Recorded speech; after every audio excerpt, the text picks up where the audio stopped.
Good morning, ladies. So, I thought I'd come on today and just talk a little bit about my story. We've had a lot of new ladies coming into the group over the last few weeks or so, and I haven't shared my story, what got me to this point where I do the work that I do with clients, and also a little bit about why I'm so passionate about building the alternative diet and offering the support to women.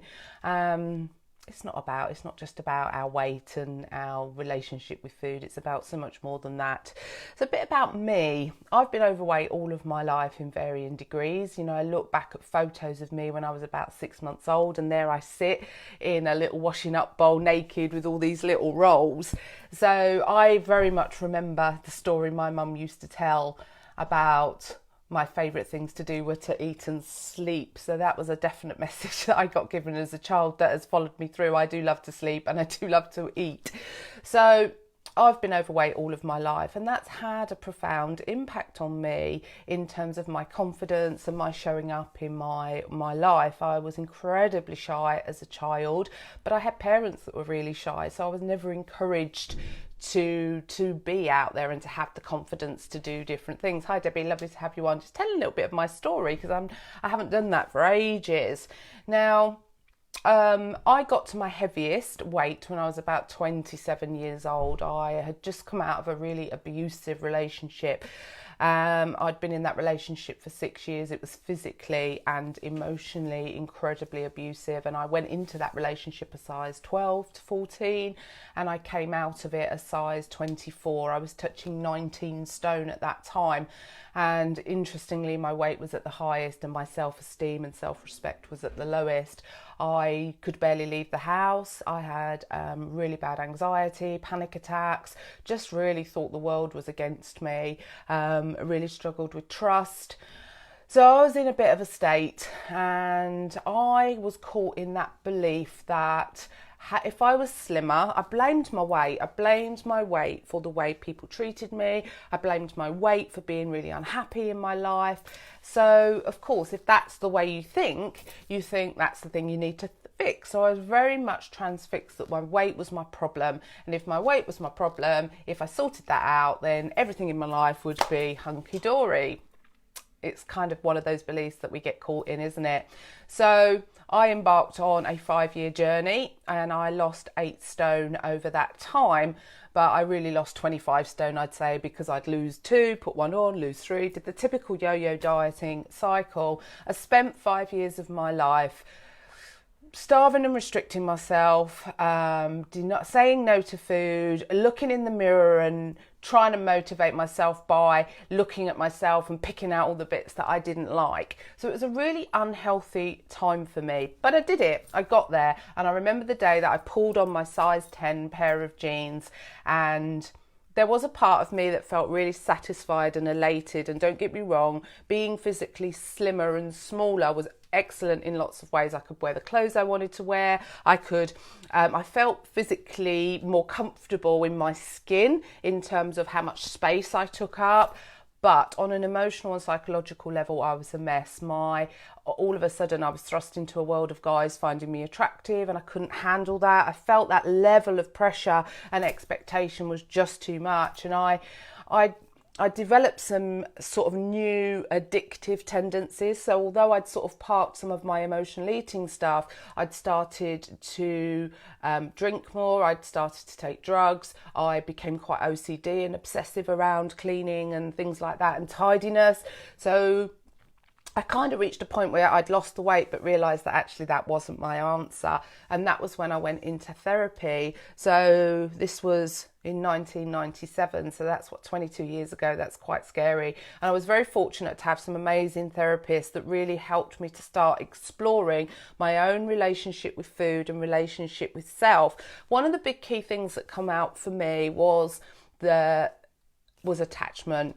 Sadly, my mum really struggled to show us love as a child in a conventional way through kisses and cuddles. She fed us. So I can remember as a little girl, you know, my mum worked full time. She would be cleaning when she was at home and have these real vivid moments. I can still connect with that little girl that felt really rejected and pushed away. And my mum would give me the tin of biscuits to go and sit down and be a good girl. So through my therapy, I really started to make the connections to my childhood and how my not enoughness and my sense of not being good enough was imprinted from a very young age. And as a result of that, I developed some of what I call driver behaviours. So I had a really strong be perfect. I would work, I was a project manager at the time, and I would work ridiculous hours to get the praise and recognition, but equally underpinning that was lots of frustration. Pleasing others, I was a prolific people pleaser and I couldn't tolerate it if I thought I'd upset somebody.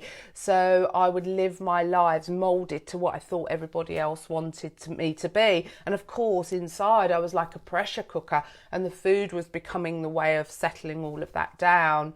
I also had a very strong, be strong, never showing my feelings. And I can remember going into therapy, and what put me off doing it really was the thought that I would just cry forever.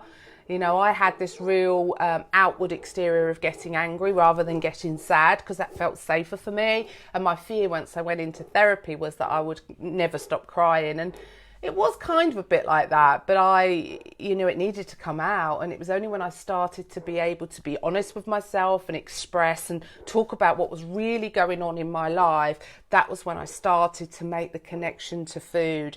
So that's a little bit about my story. And it was from my own therapy that I had an epiphany that my whole career had been about pleasing my parents, that drive to be successful, to have the house, to have the money. And that was wonderful, don't get me wrong, but inside I felt so unfulfilled and I was not aligned to who I was as a person. So I took redundancy, I sold my house, I didn't have dependents, so I was able to have a bit of money in the bank that allowed me the freedom and time and space to retrain. And that was 16 years ago when I retrained, started my counselling journey. And although I've run a traditional practice for all of that time, I've then gone on to do my psychotherapy studies, which I haven't finished. I've done huge amounts of personal development along the way, but my passion lies with emotional overeating and people who struggle with their weight. I've lived in that world. You know, I know what it's like to live in a body that you don't like. I know what it's like to live in a world where you're trying to keep everybody happy, where you're exhausted, tired, you feel invisible. I know what it's like. And that is why I'm so passionate about bringing an alternative way of looking at our weight, our relationship with food, and our relationship with self. Sadly, society forces eat less and exercise down our throat. Emotional overeating is not recognised as disordered eating. Anorexia, bulimia, binge eating disorder, they have a label on them as an eating disorder, and as such they have a treatment plan that helps people to overcome the condition.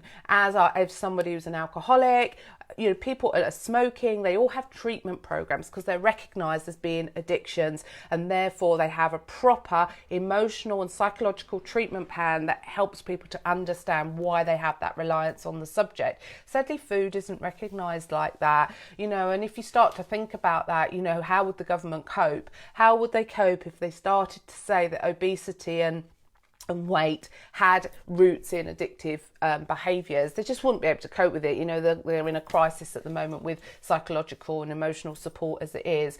So that's where my passion is. My passion is to try and do my bit to change the perception that holding on to extra weight is about being lazy, being greedy, or lacking in willpower. For some people, you know, they're 1 or 2 stone overweight. They may have gained that weight through having children or a change in their lifestyle or a traumatic event.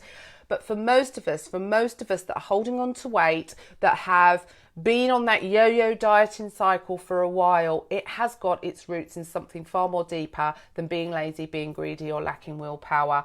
And that is what the alternative diet is all about. It is about inviting people to just start looking a little bit behind the weight. You know, the weight is not the problem, it is a symptom. of what is going on behind all of that. And that is what I want to help people to explore in a way that feels safe. So yeah, that's a bit about me. That's my journey into where I got to. I've done a number of things over the years since leaving my project management corporate career. I ran a Lighter Life franchise for 10 years, and that was like a meal replacement program with counselling alongside it. And that was great. But when I started my psychotherapy studies, I got to the point where I thought, you know what, I want to move away from diet. I felt my message was a bit conflicted. I'm not anti-diet. You know, if you're overweight, you've got to eat less and exercise to get that weight off, but that's not the whole picture. That, supported by a proper treatment plan, is where we need to get to. So thanks for watching. If you're just coming on, go back and watch from the start. Lovely to have you on today. Anyway, have a great Friday, guys.